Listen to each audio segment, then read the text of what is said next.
దావీదు నిలబడ్డాడు. అందరూ మెచ్చుకుంటున్నారు. సౌలుకి మాత్రం దావీదు మీద కోపం ఉంది. నేనుండంగా నాకంటే ఎక్కువగా ఈయన మెచ్చుకుంటున్నారని.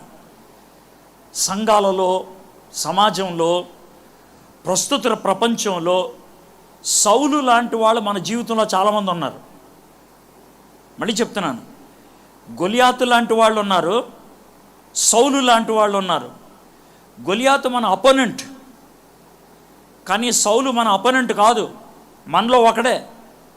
కానీ లా నుండి మనకి వ్యతిరేకంగా వ్యవహరించే టైప్, లా నుండి మనకి కీడుని ఆపాదించేటువంటి వ్యక్తి.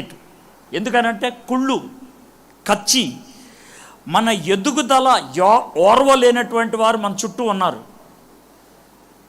మన విజయం తట్టుకోలేనటువంటి వాళ్ళు మన చుట్టూ చాలామంది ఉన్నారు, చాలామంది.